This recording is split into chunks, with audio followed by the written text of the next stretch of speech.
What's up, guys? Welcome back to the Mastery Podcast. I hope everybody's doing well.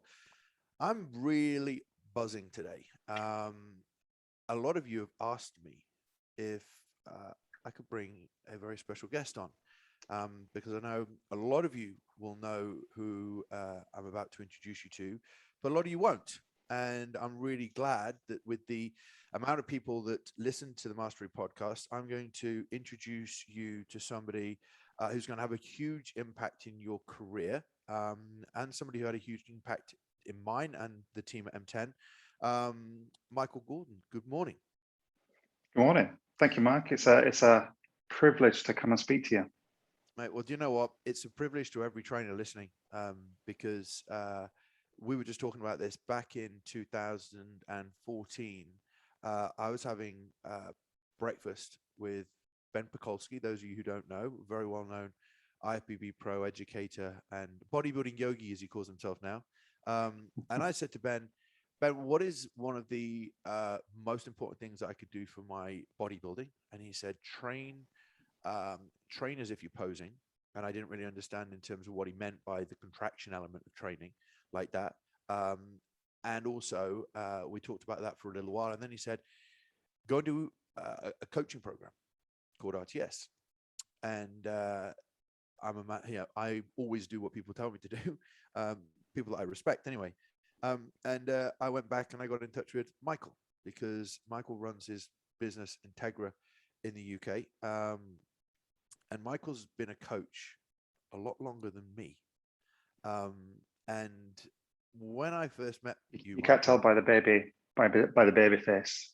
well, it's that nice styling that I see. I've gone grey now. I'm starting to go grey. So yeah, but you've been able to keep yours. But I came back and I reached out to Michael, and I'm going to be honest with you. You had a huge impact in my coaching. Like I can't thank you enough for opening my eyes up to a lot of the things that we're going to discuss today. But to a lot of people listening to the Mastery Podcast, in summation,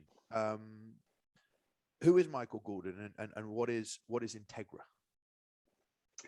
Integra is actually two businesses. So for the longest time, we've had Integra Personal Training, where we work one-on-one in a private studio, and then we have Integra Education. And Integra Education is effectively a platform for trainers to continue their quest to mastery of their craft. And that's why I love the word mastery for the name of this podcast, because it's not here's the master's podcast. I'm not sure, and this is just my belief, I'm not sure that we're ever a master, but the quest for mastery is the thing that drives me, and it's the thing that I know drives you, and it's the thing that kind of guides us towards something. But that's effectively what Integra is. So across the board, I've long known my values. I've long known my values, which are embedded into the companies, and those values are really about freedom and exploration and reaching this untapped potential, whether it's our clients or whether it's students, trainers, coaches, whether it's our teams or our communities. Because obviously the way that we affect, if we do good work with a client, they go into their community. If we do good work with a trainer, they go into their community. And that's kind of embedded into the DNA. No, that's wonderful. And you know what? I really struggle. When I wrote my book, I was very, very conscious of wanting to use the word excellence and mastery, because this whole idea that there is no absolute, there's no finish line. It's, as a word I think you like to use, is explore, right? Let's explore. It's an evolutionary concept of you can just keep going. And I'm okay with that. I managed my expectations very early on in my career, where I went, oh, this is going to be forever. And this isn't a kind of absolute that, as you said before we clicked on the record, all the books behind us, they're tools to the toolbox, and it will just keep growing and growing and growing. And I think people expect to this point where when do we reach this point? And do you know what? I listened to there's a podcast called the High Performance Podcast, which is Jake Humphreys, who's Mhm. he hosts it with a professor, Damien Hughes, I think it is, and they referred to business and life as this climb stage, this wobble or messy middle stage, and this arrival stage, which is brief, and then we enter back into this climb stage. And then we have this Mhm. messy middle stage, and we're constantly going through these crazy stages, which, as coaches and business professionals and parents and people, we're always wobbling through these. And I think, what's wonderful about what Integra does, and what I'm very passionate about is, it's that evolution of a coach, right? Yeah. And there's no end line, and that's why I wanted to really, you know, bring this discussion to the forefront today and start our conversation by asking you what is coaching. I was at IFS this weekend, Michael, the fitness event, and I was speaking, and I asked a lot of people, and I talked a lot about the difference between a trainer and a coach. And at the end, I had a lot of people queue up and talk to me, and a few people said, "Oh, I feel like you've called me out. I'm a trainer. I'm not a coach." And I said, "That's okay." But it prompted me when we were discussing coming on to speak to each other. What is, in your opinion, coaching? That's good, because I, for everyone listening, this is one of those things when I'm listening to Jake Humphreys' podcast and they ask a question like that, I click pause. Do you listen to So it? click, yeah, and so Oh, I love it. click pause right now and answer that question that Mark's just said Yeah, for yourself. And what's really interesting is that, we could go on to, I don't know, Wikipedia, or I'm pretty sure these are all the coaching books on this side, as if there's like a definite difference. We could look at the definition. I think that's useful. And then we could compare it, like what's coaching to training to instructing to mentoring. yeah, And all four of them have got distinct things. But I guess this is my current understanding. It's a process for change. That's it. love that. And so how you do that and how you package that and how I package that in terms of how I coach might be different in terms of the recipe for an individual. It might also be different from other coaches, but ultimately we're trying to create change. Yeah, I love that. And that's the nuts of it. And with that, what we were also discussing is this idea that there's these absolutes of, I'm going to start studying this particular element, I'm going to stay there, um, and that's the thing that I really love, and that's the most value I'm going to bring to my client. And that's not really true, because in coaching, it's this process to essentially facilitate change, and that change level means different things to different people, and Mm. that change level starts at different places for different people.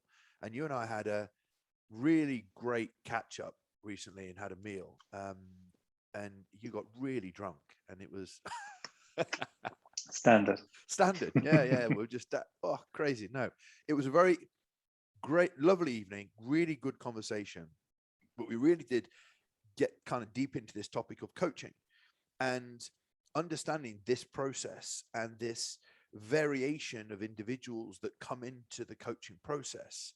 And I'd Mm. love to kind of explore this conversation that, you know, this, I'm going to end up speaking like you now, because I feel that you've imprinted this in me. The thing that we call coaching, right? And what people deliver in terms of, right, I'm going to focus more on this execution, which we'll get into in a sec. And we're missing out a lot of other aspects of coaching, because while we were having Mm. our meal, we were talking about, is coaching conversation? Mm. Is coaching rapport building? Is coaching WhatsApping your client in the middle of the week? Is coaching sending them a meal plan to facilitate their trip away with colleagues? Is coaching flexibility and mobility? And I kind of want to explore that a bit with you and just say, kind of like, you in this industry, a lot of people will know you for teaching exercise mechanics, Mm. but at the core of our conversation, was this journey that a client goes through from wherever that start may be to wherever that end be. So in your kind of thought process, where does coaching begin? If you, just to touch on that, I'm known for teaching exercise mechanics and being an exercise specialist, and Yeah, that's cool. that's the thing that's the intervention. You and I have done nutrition courses. That's an intervention. We've done stretching courses. That's an intervention. We've done NLP. That's an intervention. Like, all of these things are interventions, but they're tools, and they're tools for us to get a desired outcome. But if we zoom out, a client comes to you, and actually prior to them coming to you, there's internal dialogue and expectations and experiences. They come to you and they want to get to this point where you don't just leap. So you set the compass and figuring out what's the goal of this exercise? What's the goal of this session? What's the goal of this interaction that I'm having right now? So when a client first comes in here, what's the goal of that initial session, that initial consultation, where you're just kind of figuring out what do you want? Like, what do you want? What are your expectations? What are your dreams? What are the barriers that are getting in the way? Like, for us as professionals, what's the goal there? And for me, that's building rapport, developing trust, hearing them, making them feel like they have been heard and understood and respected. Because if they feel like that, because they don't feel like it everywhere else that they go, if they feel like that, they're more willing to actually share. And if they're more willing to share, then we can start to get on this journey. But back to this kind of timeline, if this timeline is ever fixed, let's say you've got an athlete and there's a specific date, they want to get on stage, they want to perform at the World Cup, whatever it is. You've got this timeline. The thing that you do here never looks like this. And it's figuring out what is it that person needs to get them to the next level. So that's I kind of visualize these things just because it kind of works for my screwy brain. That's how I kind of think about this. Mm-hmm. Setting the compass, and what specific thing does the client need right now to get them to come back for session 2? Yeah, yeah, yeah. I absolutely love that, And I laugh at myself, Renat, because, when I was thick into my bodybuilding, I mean, I was attracting a lot of people that middle rapport building process. They were with me to just get very, very lean and build muscle. And I kind of lost touch a little bit with the necessity of the rapport building process, because the rapport had been built based upon the fact that I'm going to hire you for 16 weeks to get me in the best shape of my life. And them coming back was based upon whether or not they were seeing those physical changes week by week to their body shape. And that was the measure by which they saw me as valuable to them, right? And the guys at M10 would sit with me sometimes, and I'd be saying, like, you've got to be coaching people like this and coaching people like this. And they were my values at the time, right? But I'd kind of forgotten the first 6 or 7 years of my career. I'd forgotten the 45-year-old male who came in that was more bothered about how much money he was going to make when he gets off the train in London than he was about the exercise he was going to perform. And I remember being in the gym chatting for 10 minutes because he just wanted to offload what was going to happen for the day. And that was extremely valuable to that person. And then we obviously went into the training session, and I was continually supporting that person's progress. But the value that they were seeing in the coaching process with me was not necessarily how much body fat were they going to lose each week. It was a lot of other things. And I think as coaches, we get very fixated on what we know, and therefore we want them to achieve this thing in a training session. But there's also what they need, right? Yeah. And so you were employed by physique athletes to deliver on a result, and that was a physique orientated goal. Yeah. And you'd already developed a level of trust based upon the results that you'd shown, and that's what encouraged them, and they were committed to you, and they were committed to that process. Yeah. That in essence is exactly the same actually as that client. But the way you communicate, instead of communicating with a before and after picture, you communicate by actually listening to what the client's needs were. So actually, you didn't necessarily change your approach, you were just actually acting in conjunction with knowing exactly what the client needed. And that's it's really tough for us as trainers. It's really tough for us as educators to know, let's pick a book here. We've got this Kapanji book or this biomechanics of skeletal muscles that, I can read that and I can share some information from that. It's really hard to know what it's like not to know that information. We've got to have such empathy with our clients, with our students, with the people around us to actually understand what is this experience like for you. So that 45-year-old that came in, he was maybe thinking about money because that was something to do with his core emotional concerns, and that might be status. Now, if you'd have come in and gone, you know what, you're full of shit, you're not really good, you can't even lift 10 on this, and you were berating him, that would have actually impacted his status. And that would have disrupted that rapport that you were building. Instead, you were just allowing him some space, and then you got down to work. And that's a skill that's innate to you. And how have you developed that skill? And was there a time where you, as a coach, went down that route of absolutes? Because I think for people like me and you being in the industry longer than me, it's really important that our vulnerabilities in terms of our development as coaches are shared, because we're not squeaky clean. We've just been in the industry a lot longer than anybody else, made a lot more mistakes. But in your early stages, where did you go down some of these absolutes and maybe miss out the core values and principles that you deliver coaching on right now? And what would be, maybe in terms of that coaching process, what would be some of the fundamental lessons or things that you may have done that you now see as, no, I wish I'd added that in then, but I'm also glad I didn't because I learned. Well, then go back to that word mastery or development. If you were to ask anyone, would you like to be better in 3 months than you are now? Most people who are listening to this podcast will say yes. Yeah. They probably wouldn't be listening to this. Yeah. So fast forward 3 months from now, stand there. You're worse now than you are going to be in 3 months. If you've progressed, then you've come from a position where you did something that actually you weren't happy with. And we need to be really comfortable with the fact that actually my work 3 months ago and my work 6 months ago was, shit compared to what it is now. You might not say it like I do, but I'm like, there's a drive in me to kind of like, I want to get better at everything that I'm doing, and whether that's communication, whether that's body language, whether that's presenting, whether that's reading, all of these things. So early on, I have made just all of the mistakes, meaning I've used predetermined assessments and failed people based upon what the course tells me I should do. Yeah.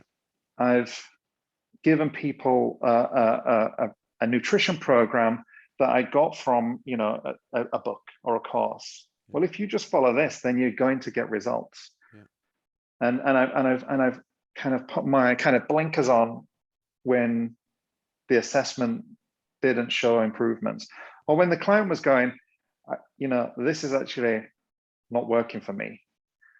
And I'd be like, well, you just need to try harder. Like, this is, if we think we're going all the way back to 1995, over all of these years, there are clearly people I've impacted and a lot more people that I've not. Yeah. And it's through being conscious of that and going, hold on, I've lost that client. They said it was because they're, for financial issues. They've just walked out and bought a new Audi or whatever. This is not a financial thing. They're still going out the weekend and spending 300 or 400 quid on a meal, especially in London. That's what a big meal for the big spenders is going to be. That's it. So it's actually being really honest with yourself, really conscious, and actually sitting with yourself, and it's really uncomfortable and kind of going, okay, where did I mess up? What for this individual didn't work? And it's, I can think of examples of, a particular program for a client where I know this is what the client needed. And they were saying, this is what I want. And there's this kind of thing where but you know that they need this, but they want this. Mm-hmm. And if you don't deliver both of those things, you're going to lose a client. Mm-hmm. If you give the client everything that they want, but you don't deliver on what they need, at some point, they might not want to work hard. They might want to come in and just have a chat. But if they actually need to work hard to get their goals, you need to keep on addressing this. You need to keep coming back to them going, hey, I know you say you want this goal, but you keep coming in and this is how you want to progress. This is how you want this to look like.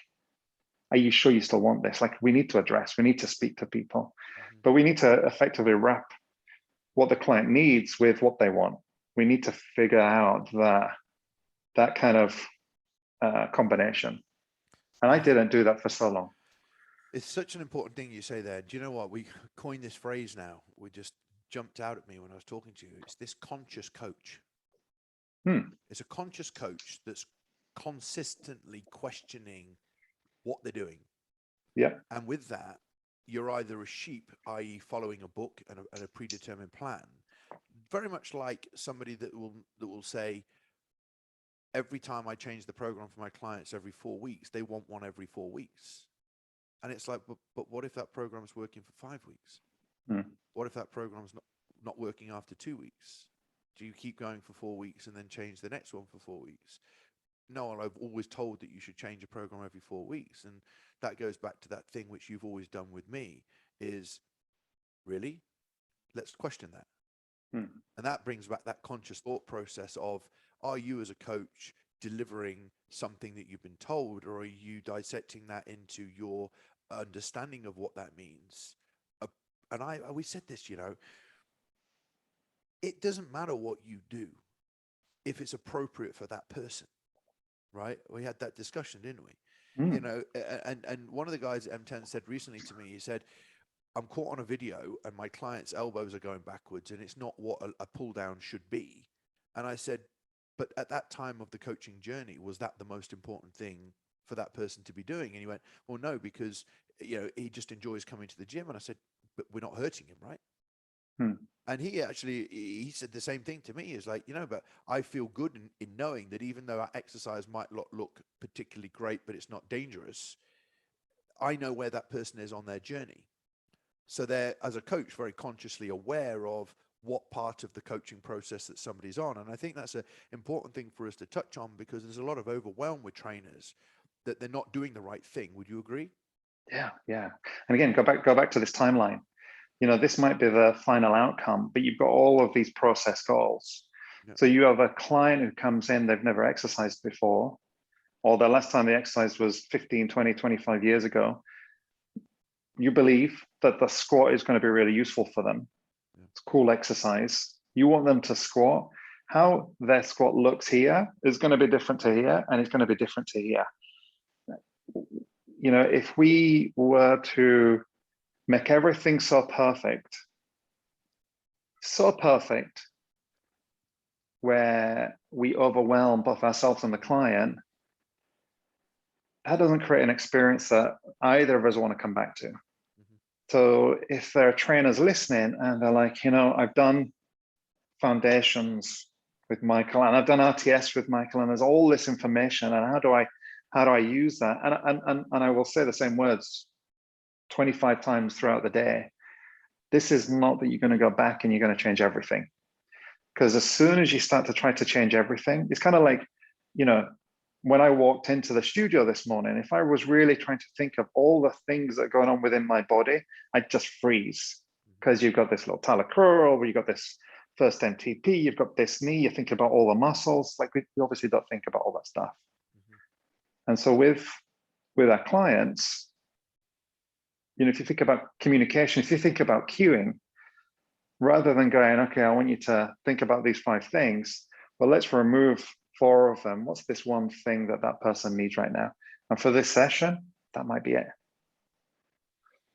I think with coaching, and I think we're alluding to this, and I think you mentioned it a little bit, if we go back to what is coaching, if you do a difference of what is instructing versus what is coaching. So early on in my career, I was a gym instructor. So a gym instructor It's someone that is there available to members.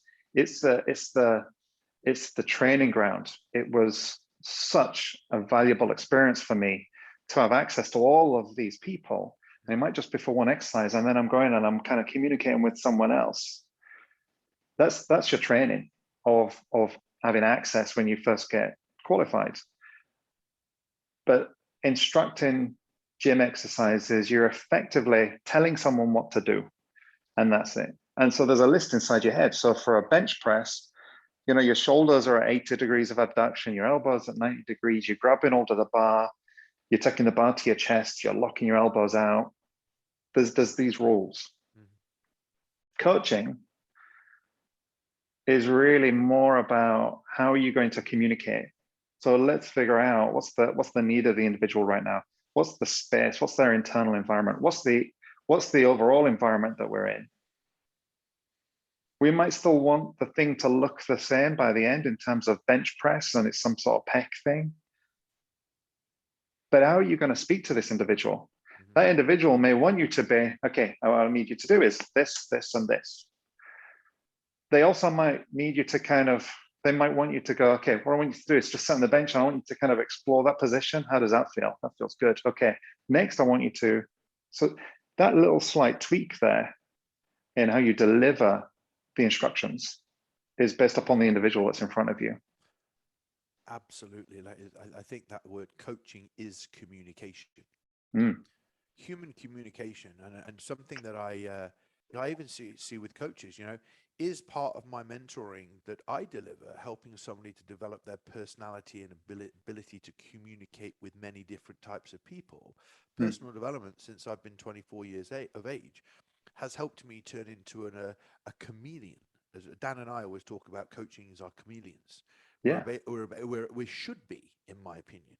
And I don't like to should as in like you must, but ultimately, in my experience, the more adaptable you can be to different people. Yeah. This person, I remember going back just to share this with you. Do you remember Games Workshop where they paint the little figurines?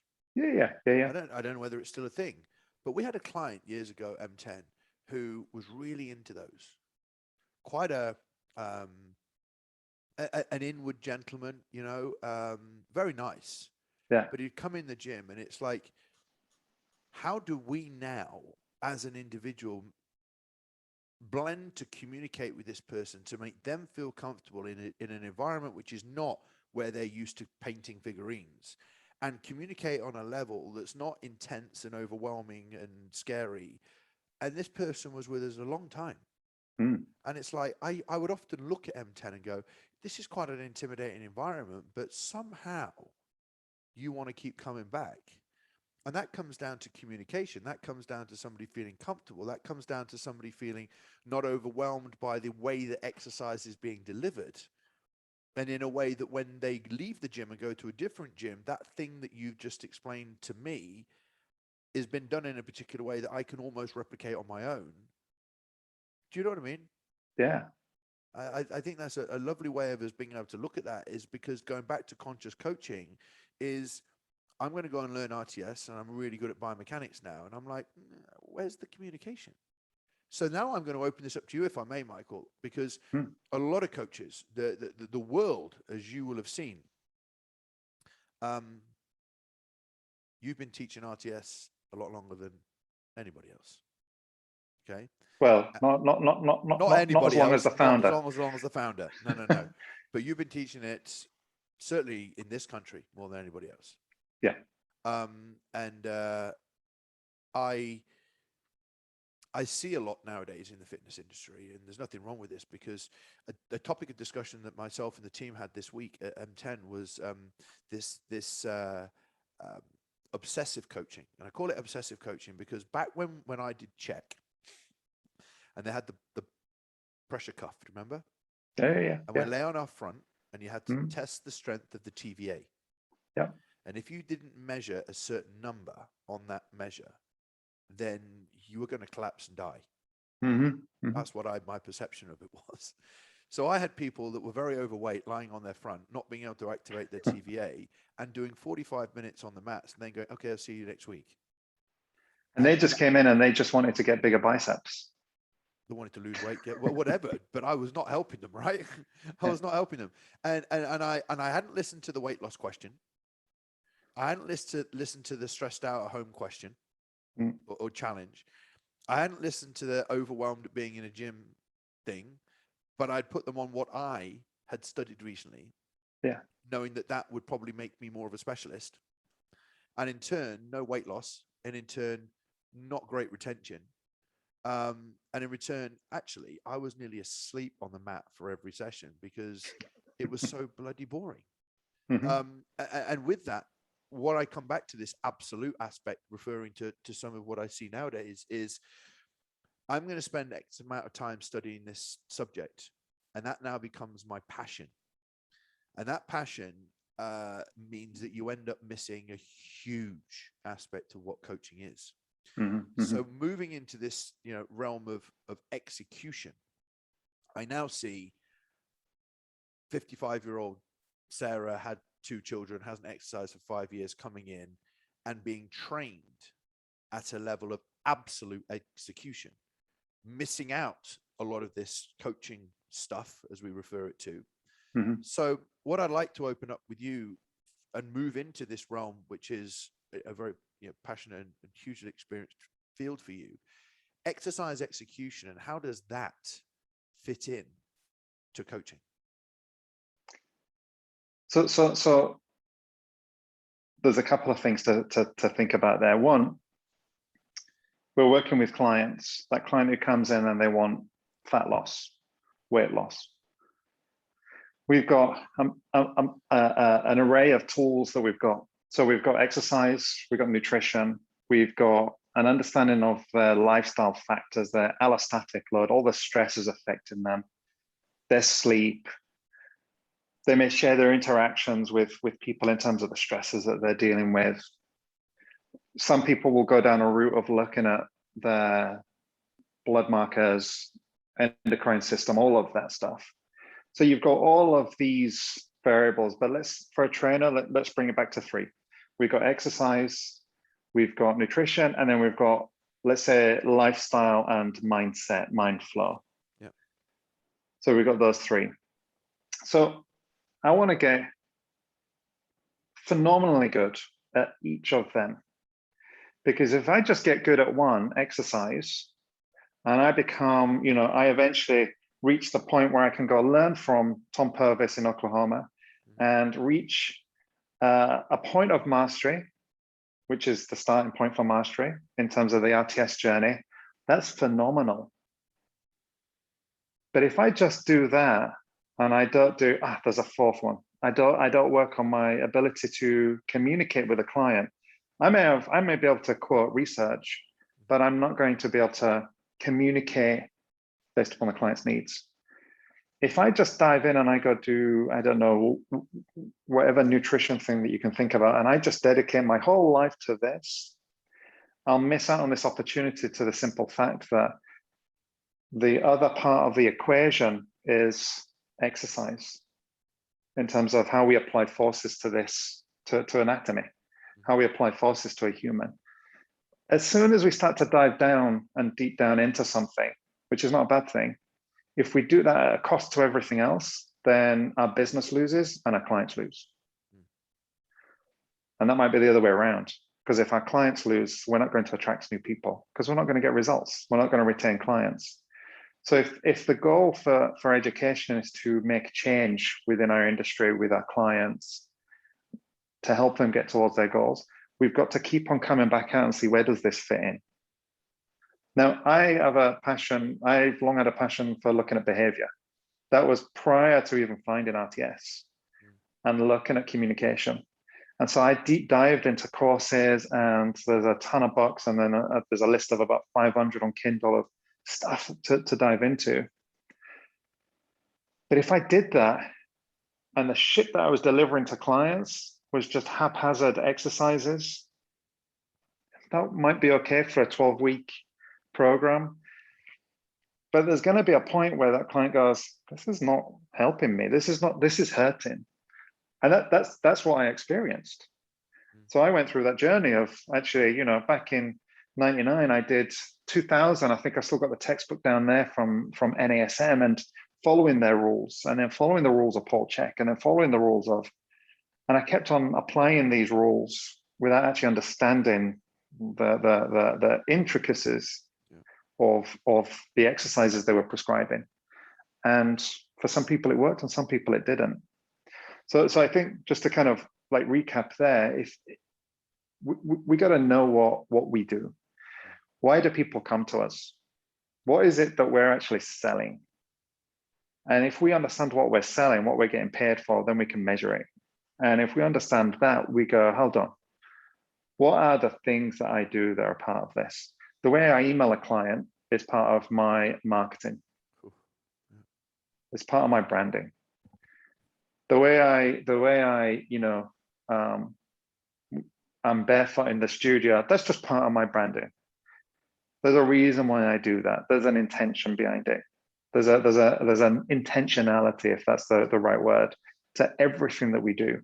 The way that this place looks, the way that when you come in, everyone says hello. All of those little things are part of the process of being a client here. They matter, right? So they matter. They matter. It matters. If you work in a health club, the way that your reception staff speak to your client when they walk in could be the tipping point for that client to have a good session or not. Because if every time they come in, the staff are over here and they're kind of like chatting to one another and like, yeah, if there's this, if there's a lack of a greeting that's relevant to the thing that you're offering, it starts to downgrade what you do. So that's, with across the board, even in the words that I'm saying right now, communication, we need to study it. Branding, we need to study it and understand actually what branding is. It's more than the logo. Sales, we are selling ideas. Sales is not a bad thing. Sales is an amazing thing. The client's looking for something and we're helping them figure out a solution. That's sales. And would you agree at the same time, Michael, that people don't want to study sales? And I think it's one of the mastery tools that must be part of your toolbox, because everybody thinks it's selling a monetary value. But I remember studying the behavioral side of sales.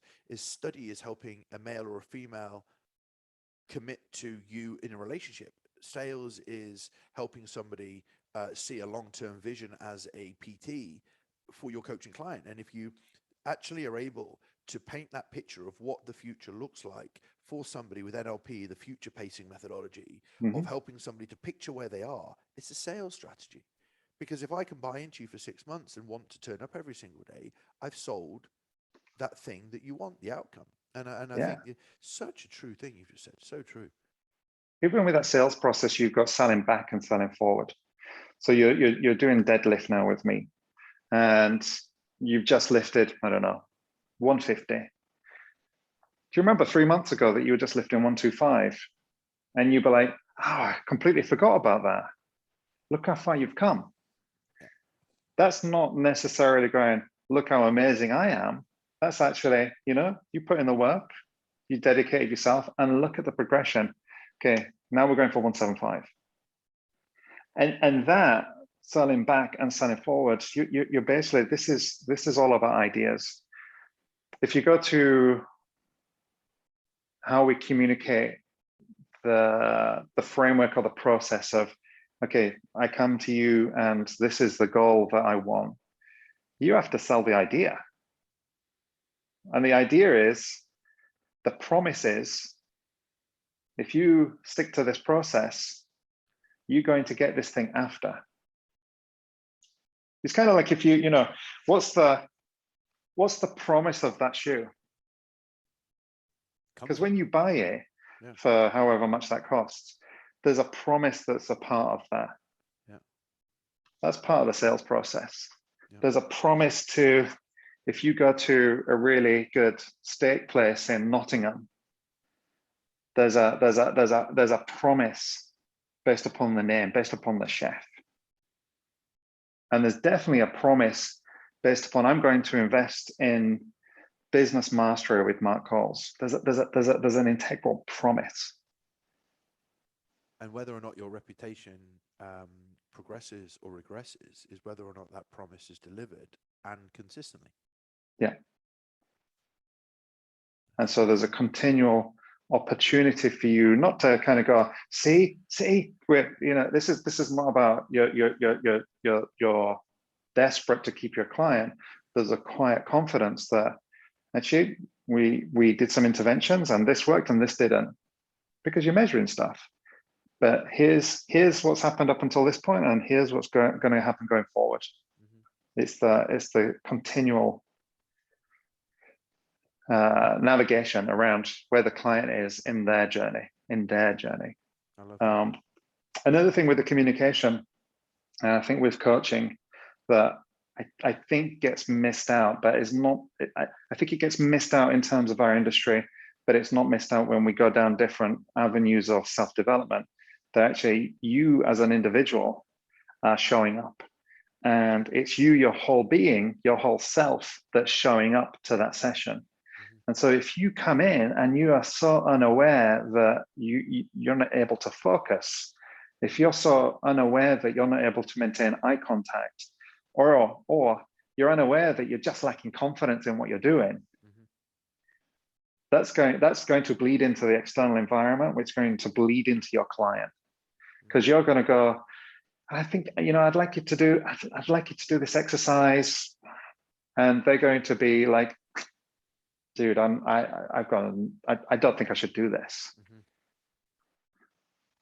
Like the coaching process is of the coach and the client, and having self-awareness, then having empathy for them, and then having a kind of an ability to, this might sound kind of wacko, but having an ability to kind of step out and be able to see this interaction and see this process is the skill. Professor Steve Peters in the Chimp Paradox talks about the, you know, when you're in at a situation, it's the ability to get in a helicopter and hover above it, and look at what that situation means, because then you have a choice. Because if you're hovering above a situation where an argument could be looming, you look at the different perspective from their side and your side, and you go, am I going to be reactive, emotional, or am I going to change my behavior? And I think from a coaching perspective, there's quite a lot of reactive coaching, which is just deliver, do. And there's not a lot of that kind of conscious coaching, which is, what could I do different in this situation?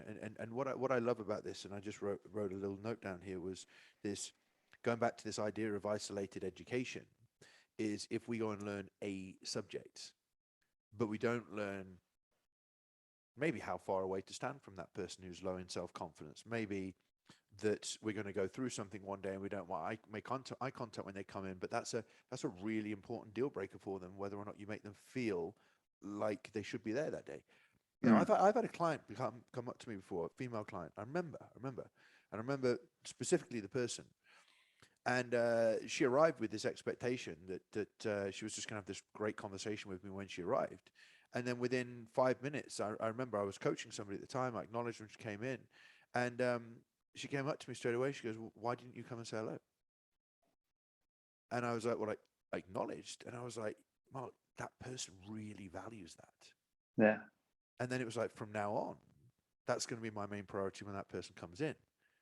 And it's so interesting that the communication and understanding of the person relative to that topical thing that you're teaching every single day needs to be varied depending on everybody you're coming to. Now, moving this on, which I think is such an important way, because moving into this execution aspect, and I would like to, because the amount of messages I have from people saying, I can't wait to have Michael on, talk about execution. I know execution's, you know, not only been very, very popularized, and you've done an incredible job of doing that, so especially here in this country, but where does exercise execution fit into this coaching journey? And how does it fit in? I mean, we've got this absolutes of what most trainers think execution is. And in your understanding, those layers of execution, what is execution and what is the layering of execution? So if you, let me paraphrase the question and tell me if this is what you're asking. Yep.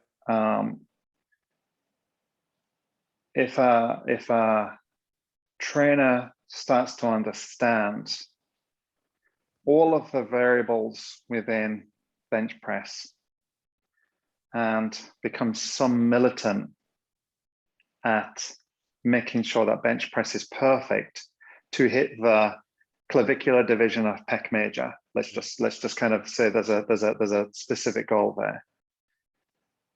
Is there a cost to that person going down to that level of detail? Is that the question? Yes. From there's a in your interpretation, what is execution? Gotcha. Is the first question, and then not bashing anybody's depth of execution, but what are the layers before necessarily we get to that really deep layer, and is that deep layer absolutely necessary? So execution by in the terms of the word, let's say exercise execution, is the way that someone will perform an exercise in a given rep. Let's just simplify it to that. So that's how they're performing it. One of the things that we teach in RTS are these 5 questions. And these 5 questions are really the difference between I'm going to be following the rules that someone's laid out for me in this textbook or course over here, to the rules of the individual, the rules of physics, the rules of the body. We're going to make this client defined. And this is everything. So the first 2 questions out of those 5 questions, who are we talking about? What's their goal? Who are we talking about? What's their goal? That is the context that RTS is delivered. So if your goal for you is, I want to hit my clavicular division of pec major, it's very relevant for my goal. I've not been able to do it. The execution that I'm going to take you to is going to be perfect for you. Yeah. And that's required based upon you and your goal. That doesn't mean that everyone has to do that. And that what I've just said there in the last 30 seconds is often missed. And it's often missed because we get really excited about, let's dive into the amount of detail. Some people get really excited about physiology. Some people get excited about, PCOS, and that's their lifetime. And now they're looking through everything of the lens of PCOS. And that's why I say we've got to zoom back out on what's the lens that we're looking through. Yeah, very true. It's always got to come back to the individual. And so if you were to watch me training clients and you were to see some of our clients and see some of how we train, you would see there'd be a big difference. For this individual, we're focusing in on something. For this individual, it's a bit more relaxed and I'm allowing a little bit of movement. And that's based upon who they are and what their goal is. It's got to keep coming back to that, which actually, if you think about it, is what we're talking about with coaching. So if we miss the purpose of this, and in fact, I'm gonna backtrack on that. My purpose of studying is to get better with clients. My purpose of teaching is to make an impact with the fitness industry, so we make an impact with our clients. Because there are 90% of the population that don't like exercise. They don't enjoy the experience. Yes, of course. They don't want to keep on coming back. There's such untapped potential for health benefits and et cetera, et cetera. We are catering for people who already, for the most part, enjoy it. So we've got this potential. These are just tools. But some people will study because they just want to geek out and they just want to go to that depth. And they do want to go to that depth, and they do go to that depth beyond what me and you have done. And they know such a level of detail. I wouldn't want them training my clients. Of course, because they might miss the picture. And so that's, when it comes to execution, to answer your question, I did want to keep on circling back around to this. How important is execution has got to depend upon who we're talking about and what's their goal.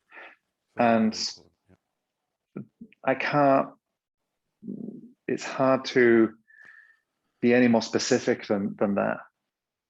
However, here's the flip side to that. If you don't think about it, which is where we've all come from, because you just lift the bar, you just lift the dumbbell, you just throw this thing around. If you're not aware of all of these variables, you might not be aware that you're under challenging your 65-year-old client.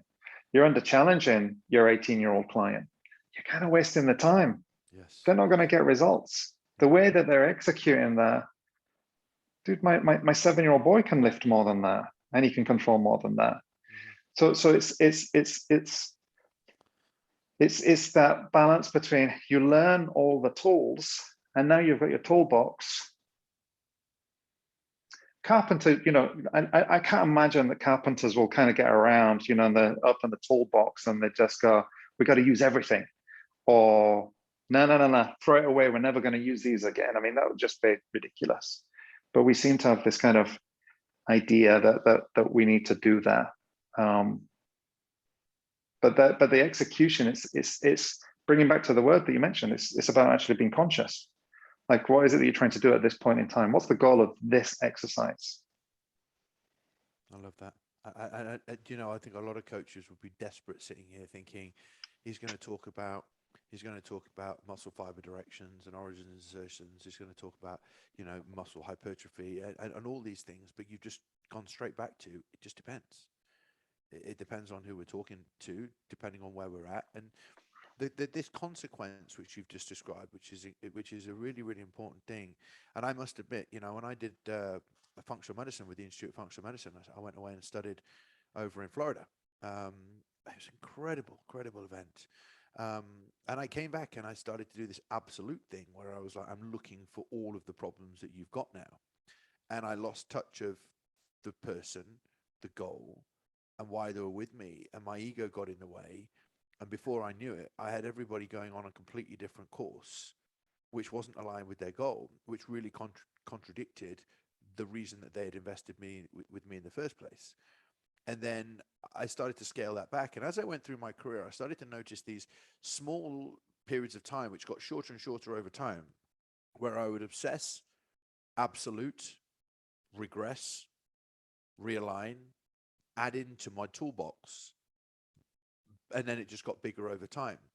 And I like this whole idea that execution fits into this toolbox, right? And as coaches, mastery is essentially building this toolbox. And somebody said to me yesterday when I was doing some mentoring with somebody, it was like, you tap into these different things. I said, well, that's just my toolbox. And we look at this whole thing of the coaching eye, the ability to see. And would you say that, and whether you agree with me or not, would you say that would you describe as somebody who is committed to this level of mastery is also committed to developing this coaching eye, this ability to see what somebody needs? It's the foundation series is built to develop your art of seeing. That's what it says on the website. Seeing. And what is it that you're seeing? What are you looking for? What are you looking at? Because if you don't know what you're looking for or what you're looking at, it's just, it's there's one of those stories that you're always kind of like, really? About, some islanders that couldn't see these boats approaching, and the people on the boats were coming to take over the island, and they couldn't see them because they'd never seen them before. Yeah.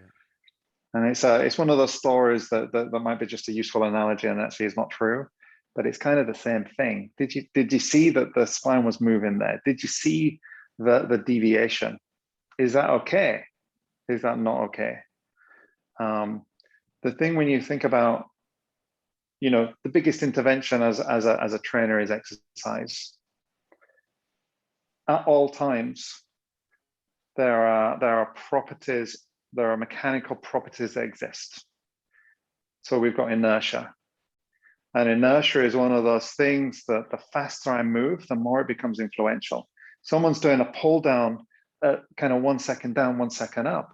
There's a point at which the weight that they're dealing with, the resistance that they're dealing with increases. And then there's a point where it decreases so much that actually there's no resistance. So if they're pulling this thing down at 1 second down, at the top, there's going to be a bunch of resistance they're dealing with for the rest of it until they catch. It's going to be under what their threshold is. Now, does that matter for your client? Well, let's think about this. Let's think about just we've got a duty of care. Will that affect their joints in a way that will degrade the quality of their joints? I don't know who we're talking about. We need to answer that. Is it relevant for their goal? Is it going to create enough stimulation for the thing that they're looking for? So we're thinking kind of safety, and we're thinking the performance, the purpose of this exercise. If it's not safe, then you need to stop that. If it's not going to get them what they want, why are we doing this? Now, if someone turns around, and I'm telling you this because, if you were to come in and see with a client, we might get them to do an exercise. I know it's safe. It might be under challenged, but the thing that I might be trying to do at that point might be, I want to make them. I want to encourage them to feel confident in this movement. Or it might be that I just want them to be sensing some different things. It might be something, the goal of this exercise might be completely different to stimulating the tissue. But if we become really kind of myopic and just go, it must be about stimulating this muscle to its fullest capacity at all times, we're missing out on still those questions that come from RTS, who we talk about, what's their goal. That's why it's really hard for me to post on Instagram, because I see things and it's like, this is the best exercise for the Anconius, and who for? Fuck. Yeah, there you like really, right. And can I ask you then? We I can't believe where time's gone, and I could literally just sit and chat to you all day. But could you share then with everybody who's listening a real valuable lesson which would give or skill that you could share right now for coaches to begin their ability to see more?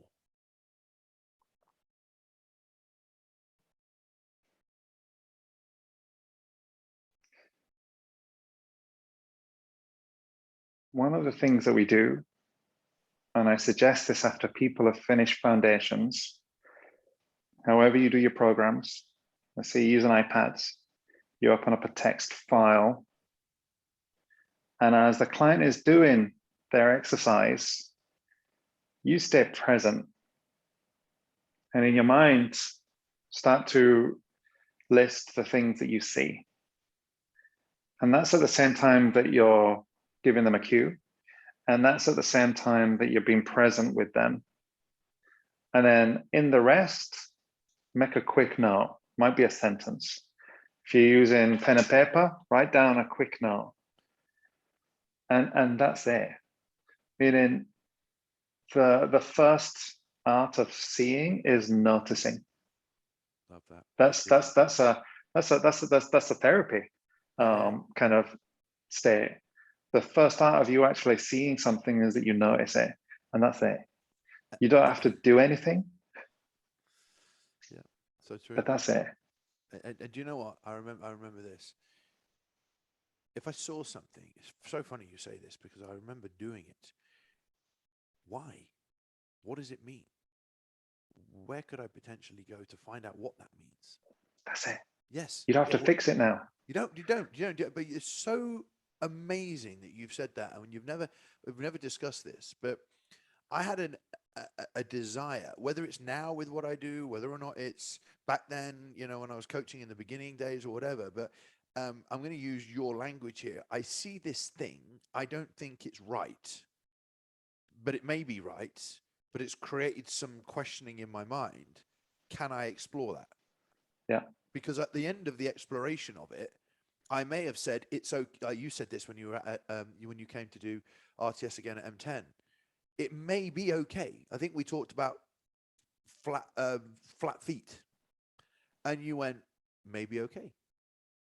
But we understand it to be a problem. I've noted down that it's a problem. Okay, well let's discuss this. And And then at the end of it, you go, for that individual, it's fine. And so that gives you, M10 is an amazing example of a group of trainers that are all encouraged to be vulnerable and to question and to challenge one another and come together. If you're a trainer listening and who's by themselves, you need to find your people. You need to find your group. You need to find, your team, even if you don't necessarily work with them, for you to explore this stuff. Yeah. You do this Because very, very well. Integra, you do this, I know, from being there, even when you coached me personally, the training that you did with me was not, I'll tell you what to do it. It was challenging me all the time. And you know what? It's very uncomfortable as a coach. The way that you teach, and we've all at M10 taken a lot from this, is teaching is not telling. Teaching is exploration and discussion as well. And if it's not, it's one-sided, right? yeah. Because and this maybe comes back to what is coaching.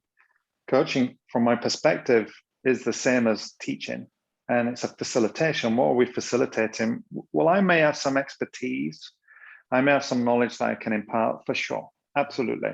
However, you have also got a lot of those questions, because out of those 5 questions, who are we talking about? Actually, if I can help you figure out an answer to this, if I can help you figure out a solution, then that becomes a part of you.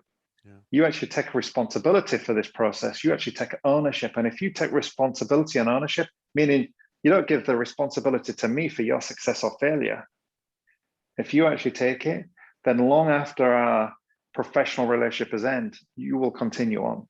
And that for me is really exciting. I love that. Absolutely love that. Michael, we've come to the end, actually, because I can't believe where time has absolutely flown. And I honestly, I can't thank you enough for spending time talking to the thousands of trainers that download the podcast. And to those of you that don't know Michael, you've been privileged to listen to someone that I have a lot of respect for, Michael. And I thank you for what you've helped me with immensely. And I encourage coaches. In fact, Michael knows this very well. If you do our personal training mentorship, we encourage to go and see Michael. And I know that doesn't happen a great deal in the industry, but there are stepping stones. And we deal with a lot of personal trainers, and there is I want to explore this thing that we enter into at a lower level. And if you're inspired by that, then your whole journey throughout your career will require you to look deeper into subjects, but never forget that it's a piece of the puzzle in the coaching process. That's it. And Michael, can you tell everybody how to get hold of you, how to find out about everything that you do, and just share everything to everybody now, if you can?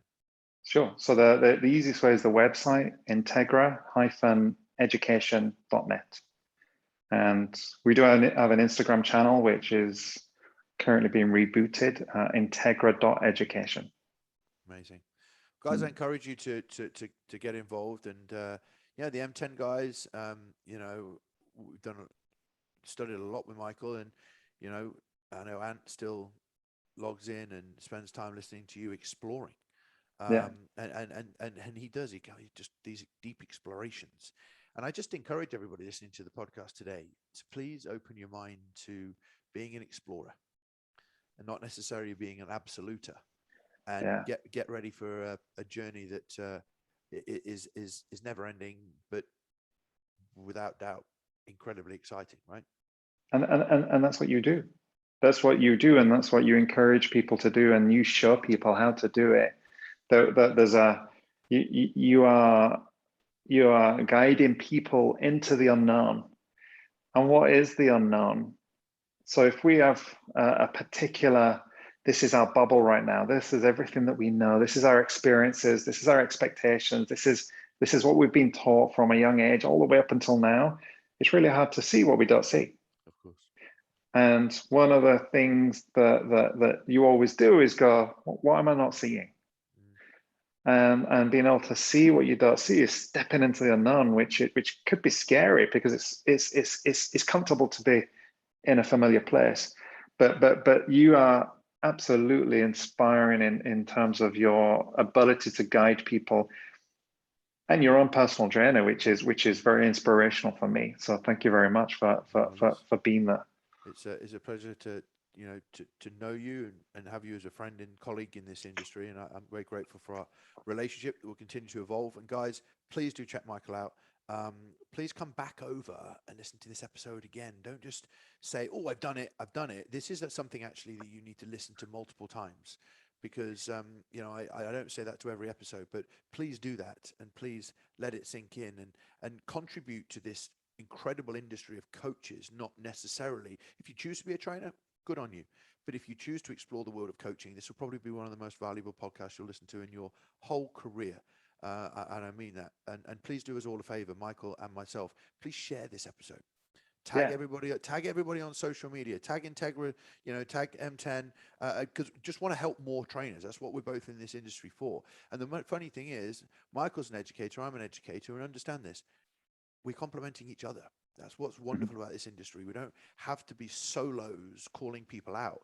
I'm incredibly complimentary to Michael and encourage everybody to do what he does. And that's very, very important to us both. And I know Michael and I share this, that we're all in this to help people, and that's what our mhm. role is, right?